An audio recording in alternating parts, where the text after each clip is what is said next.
This is The Wealth Puzzle with Michael Mansfield from the Lynn Group. When a part of your financial strategy is out of tune, your long-term goals, your retirement savings, and your legacy can all suffer. With many years of experience in the financial industry, Michael provides his clients and prospects with the information they need regarding Social Security, retirement income planning, wealth management, and much more. Listen in as we address your financial concerns and provide helpful solutions to put you on the path to achieving your retirement goals. And now, here is The Wealth Puzzle with Michael Mansfield.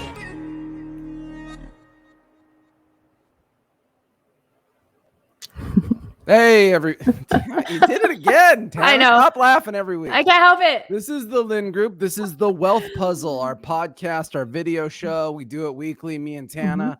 Tana laughs at every intro for some reason. It's some weird like twitch she's got now. I do. It's weird. The weather's different or something.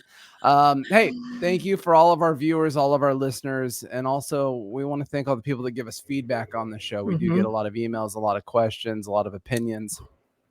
Remember, we focus on retirement income planning. We are here to help you look at the things that you have, the tools that you have, all of your hard work, all of your savings, the money that you've saved, your Social Security, your pension.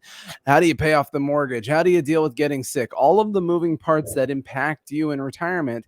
That's what we do. We help build the big picture. We help organize it. We build these cash flows, and we help you get retired and feel comfortable about it. So hot diggity dog. That's why Tana has that fancy thing after her name, RICP, Retirement Income Certified Professional. Now, granted, that doesn't roll off your tongue when you say that. It's not the best engineered order of words. That's a lot of words. But it does sound fancy. So there is that.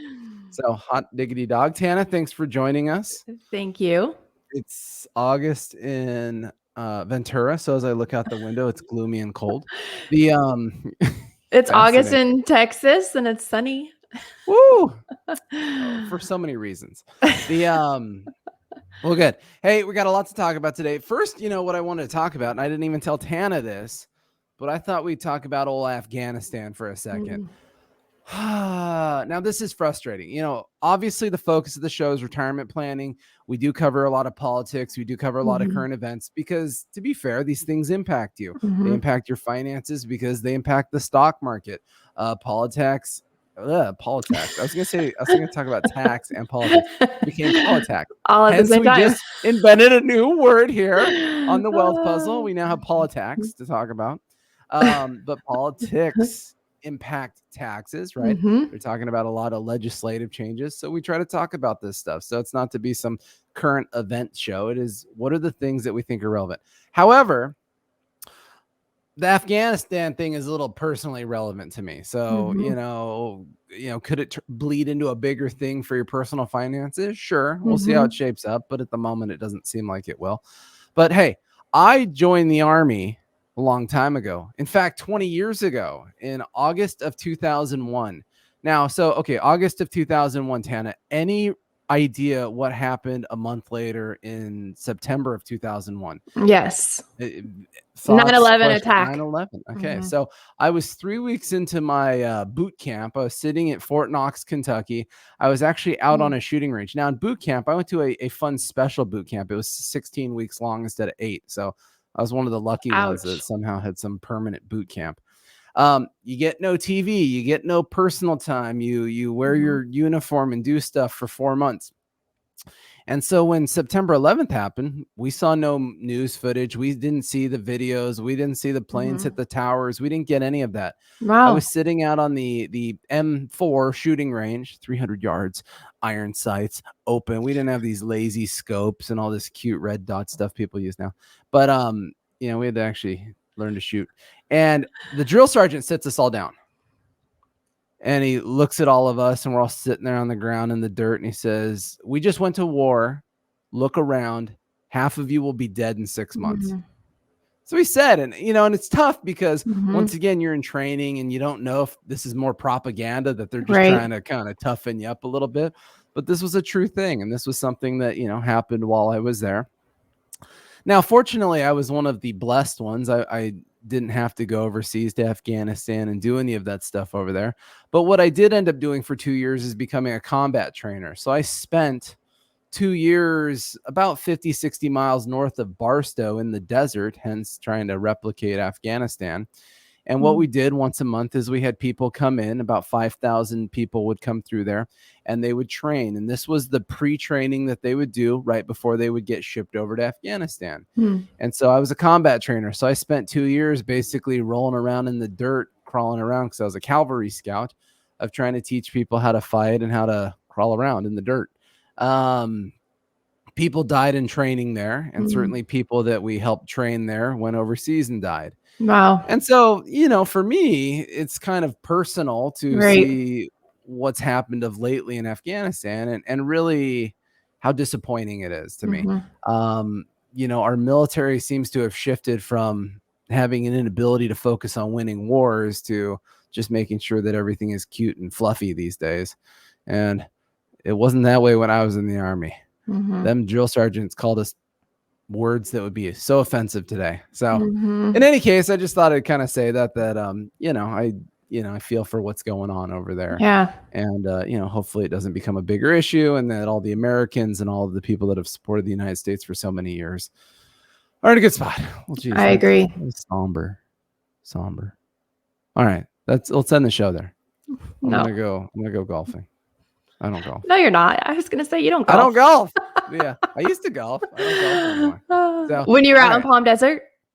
Yeah, in the days. But yeah, golf is I got 4 little girls. Golfing logistically just doesn't make any sense because it takes too long. It's expensive. It shoots 2/3 of your day if you're not careful. You can always play the 8-hole instead of the 19. True that. I think it's a 9-hole, by the way. Oh, 9. See, I don't know much about golf. The 19th hole is where you go get drunk, I think. After the watering hole. Right. All right. I popped this up on the screen. So let's talk a little Ronanomics. If anybody's followed our show for a couple of years, we used to joke about Ronanomics. But once again, COVID has shifted, right? It's shifted from the highly deadly COVID virus to the highly contagious COVID virus. And once again, the reason I bring this up is because this is now playing into economics, right? There's being a little bit of softening in economic numbers as the paranoia of the Delta is coming to get us all. If you're watching the show on YouTube or on Rumble, I put up a chart here. And what I put a chart of was it shows the rolling numbers of cases and deaths.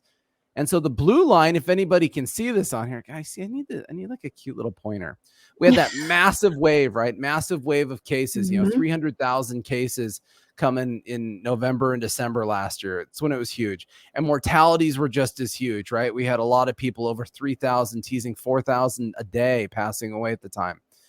And so that was like the big wave, and that was really rough. And ever since then, numbers have fallen significantly. But if you follow the chart, you'll notice as of lately, the blue wave has come back, right? It's going up a lot. I mean, we're I don't know what the average is right now, maybe 125,000, but we've had a few days of 150,000 new cases. But you notice the orange line. What's happened with the orange line? We're having the second biggest wave of COVID cases, but we are officially having the lowest wave of deaths. Mortality. Well, that's kind of interesting, right? Because when the last giant wave happened, deaths were right there with them. And so fortunately, whether it's the vaccine or new therapeutics or the Delta variant is not as deadly as the original one, I don't know. I'm not a whatever that person's called, starts with an E, an epidemiologist, something like that. That's a fancy word. But the point is there really is now officially a disconnect between cases and mortality. But still, this is having a sense of paranoia in economics. And that's something that we all need to be conscious about, is if we do lend towards more shutdowns, that's going to be just that much more detrimental, because it's not necessarily about the shutdown that's the problem. When we get into economics, it's about the byproduct of a shutdown. And see, last year when the government mandated shutdowns, what did they do, Tana? They made it rain, right? Yeah, they started handing out a boatload of money. Tana collected, thousands of dollars. I'm sure she went on to unemployment. She probably took PPP loans. I not. Imagine you made out like a bandit. I did not. Ironically, Tana makes so much money that she didn't probably get any of it. That's the opposite irony. No. Not true. Somewhere in between. Yes. Those two truths is the reality. But it's an interesting issue because once again, debt is a challenge, right? Last year we spent accidentally an extra $5-7 trillion. We're kind of on track to do that again this year. Our national debt is really teasing $30 trillion. You go pre-COVID, it was at 22 trillion. That's a pretty big lurch forward in just a year and a half. Well, the more money we spend, the more debt we raise, the more that could impact the credit worthiness of the United States, trying to issue debt to raise money, the more that, remember the inflation thing? We print more money, we put it on the books, more people have money, it's creating inflation. These are issues. So that's kind of the concern that we have. And that's what we're watching is we're hoping that disconnect between cases and mortality becomes a positive thing, right? If we can keep mortality at a reasonable place. Remember, last year, COVID was the number one cause of death. This year, now it's probably the third or fourth cause of death, behind heart attacks and cancers and other things like that. And so if we can keep that at bay, hopefully we can avoid another strong economic cycle of shutting down businesses, hence raising more debt, creating more inflation, and really hammering the byproduct of COVID. Yeah, good point. Gee, this has been like a depressing show. I gave you guys some weird kooky rant about Afghanistan. Now we're back to, the end is near with COVID. The end is not near. Come on, sing a song. No, I do not have a good voice. Come on, sing a song. Do something. I can't do it. We need something. That's why you're here. No, we have a great article though to look over. We do. It's very interesting. Okay. You want to read the article? Okay. Tana sent me this article. What is this article you sent us, Tana? Tell us all about it. I'm just going to be quiet for the next 10 minutes. So it's interesting because of COVID-19 pandemic, the U.S. government's policy, the response that we had, roughly 6 to 10 Americans paid no federal income tax last year. So I think you mean 6 out of 10. You said 6 to 10. 6 out of 10. 6 out of 10. 6 out of 10. Well, yes. 6 to 10. So what does that mean? 6 out of 10. That didn't make very much sense. Sorry about that. Well, with the live audience here, it gets nerve-wracking, so I totally understand it. So, this is interesting because what were we about 45% in the past? Yeah. And so, we're up to about 60-ish% now.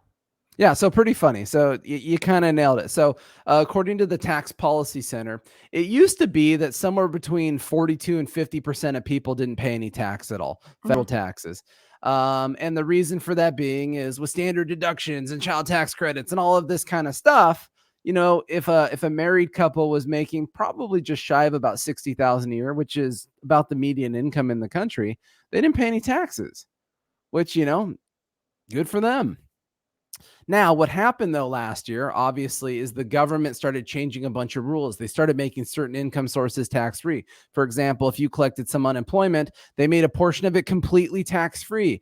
They waived a bunch of stuff. They increased the tax credits this year. Right. The other thing that they factored in is they said, well, those people that are also paying a small amount of tax, they've broken the limit.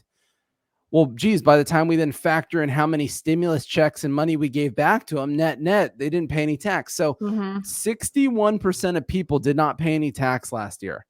Like, holy cow. This is like, I don't even know what it's like, right? Proud to be an American because everything is free. I mean, this one. I don't know. And it's going to affect 2021 as well when you file your taxes. Yeah. So. And I can see the contrarian argument. Some people will say, well, no, it's because nobody made any money last year. And that's why. And that's just flat out not true, by the way. If you were unemployed with the full federal and state unemployment benefits, 2 people in a household were making $1,500 a week. That's a lot. What is 1,500 times 52 weeks? Guess what? That's almost $80,000 a year. That's more than the local median income. That's certainly more than the national median income. If you were a business owner, you were given PPP loans to continue your own payroll services. You were given stimulus checks. people made out like bandits in many respects last year. Now, granted, there's a whole swath of people that got destroyed in different ways, right? Yeah, you might have made the money, you might have had the cash flow, but because you couldn't support the business anyways, your business still went belly up in the end. So there is that, but the huge population of people actually came out ahead last year, which honestly, from a financial fiscal responsibility, if we had no debt in this country, if we were running a surplus when it came to our deficits and whatnot, I could care less. Hey, let's pay off everyone's student loans. Let's really have some fun. But we don't. We're an indebted country. We have a lot of obligations. We have a lot of fiscal problems. And the reality is we allowed people to come out ahead, which it's one thing to make someone even. It's another thing that they had to come out ahead last year. And we know this because if you look at the M2 money supply, which is people's checking, savings, money markets, it's up 30% last year. It was the highest 1 year increase in people's cash reserves ever. Like, oh, okay. Yeah, we just had to print all this money and give it out to people. Can't figure out why there's inflation. Tana, how much is gas in Texas? That should be our thing we lead with every week. Is we should start with gas prices in Texas. Right. It's about $2.89, which is up $1 per gallon. I know. Sorry to hear that. I was out there. I'm not complaining. My wife and I were out there last year in I think April or May 2020. And by the airport, we paid $1.69 a gallon. By the airport, and that's like convenience. I haven't gotten gas in a week or two. I guess I'm not driving anywhere. But last time I paid, I was at about $4.80. Yeah. So you're saying I could save $2 a gallon if I lived in Texas? Absolutely. Okay. That's interesting. You can save money on groceries too. Right. Well, I know. When I was at, brisket's kind of like a hard to find meat around here. You got to go to Smart and Final or something. That's true. Oh, yeah. But when I were in Texas, every store had this mountain at the door. Briskets, $2 a pound. They couldn't get rid of the garbage. You can even get brisket at the gas station, especially Buc-ee's. Is it cooked or is Yeah, I know they cook it. They do. Okay, yeah. Okay. So basically, everywhere you go, you're handed brisket. Samples. But I can't I can't think of any other reason not to move at this point. I can't find tri-tip here though. So really? that's kind of like the trade-off. I've got an ad right here from Vons. My mom put it on my desk this morning. She circled it. $3.97 a pound. Look at nice. That. Vons for a tri-tip. That's actually a great deal. And it's untrimmed. See, some of the snooty people don't like the untrimmed, but I do because I like to cook it down. And turn it into mush, and that untrimmed stuff is what keeps it juicy and flavor. Yummy. Yeah, you're right. So I'm all about that. I'm gonna be if anyone's looking for me later today, I'll be at Bond's getting some tri-tips. I think it's limit too though, because what we should be buying those. We should be buying pork here in California because I guess they're getting rid of pigs because pigs are offensive. And so as of January, I think that they can't sell bacon in the California at the moment. Really? Yeah. Yeah, are you being serious? Dude, Google it. Google okay. Bacon, California. Bacon. Anyways. So kind of an interesting article, though, going back to the theme that things have changed for people. People did come out really well. The government softened out some tax liabilities on certain things. The reality is there's a large swath of people who are sitting on extra cash. I would encourage all of you people that are listening that are sitting on the extra cash, do something useful with it, right? This is found money. It's like an inheritance almost. Pay off a credit card, pay down your car payment, toss it on your mortgage, do something that improves your life instead of just going to Amazon and buying, $800 worth of garbage you don't need. Or just save it for a rainy day. Or that. I think that's super important. Do that. Buy Google stock with it. That was not an investment recommendation. No. Past performance does not equal future results. So kind of interesting, but I have to admit, when you sent me this article, I kind of fell over because it really did hit me strong that's a large swath of people. It always resonated with me that almost half the country pays no taxes anyways, and emotionally, it's like my parents taught me that when I was young, that without having skin in the game, it's really hard for you to be too concerned about things, right? That's true. Very true. I think it's important that we all have to pay in and do things. Absolutely. But that's what's unfortunate because the opposite irony is what the government is doing right now, right? Maybe a lot of people don't pay direct taxes, But what is inflation on a lot of people? It's an indirect tax, Yeah, right? So good when the point. government has poor fiscal policies, creates inflation. Yeah, those lower income folk that don't have to pay tax, that's good in and of itself. But then too, they're the ones that indirectly or I don't know, unequally suffer when, one way or Good another, I'll point. be able to absorb gas being 20 cents higher. But for someone else who's in a lower Yeah, tax bracket, lower income bracket, they might not be able to. That that's might be a true. little more painful. I can absorb it because I only live 2 blocks from my office. So And you do a lot of walking. if it gets too expensive, I just walk to work. I get on my daughter's pink scooter and just, do a couple pushes and I'm here. That's a good visual. This is California. It's okay. It's one of those big wheel ones though. They're really cool. Have you seen those? Like, like the Razor scooters that are little? Those are Mhm. like death things for me because I'm too heavy. Like, so it's like those little tiny wheels. You just hit like an acorn and you're dead. Where they made these big ones, they're like the Yard wheels like sale. this big, so they're heavier. They're the Yeah. husky scooters. They're for the husky Yes. folk like me. And that thing's cool, man. It gets cooking. So, anyways. I don't know what we did today. Did we accomplish anything? I know. I'm not very with it today. I apologize. It's okay. It's okay. It Well, was a crazy morning. We did all this, stuff with our OneDrive and trying to get it's things true. organized. So true. I'm kind of on a different page right now. I It's apologize. true. We've been doing computer stuff Yeah. all morning. The exciting part of owning a business is doing stuff. Well, hey, we like all of our listeners. We appreciate all the time and the feedback. Obviously, our focus is retirement income planning. Going back to the theme here, if you didn't pay taxes, if you came into extra money last year, I would encourage you to be a little fiscally responsible with your own wallet and do Mhm. something good with it. Like I said, pay something down, save some money, toss it in your Yes. 401k, whatever the deal is. Hopefully the COVID thing stays under control. Hopefully the Mhm. mortality stays low. We don't go back to further shutdowns because I think if we do, that's going to be further detrimental when it comes to small businesses in this country and unfortunately inflation in your pocket. So, hey, if you got questions, give us a call. Here, let me pop up the banner for anyone who cares. 805-500-7035. Our main website is thelindgroup.com. Lind is LYND.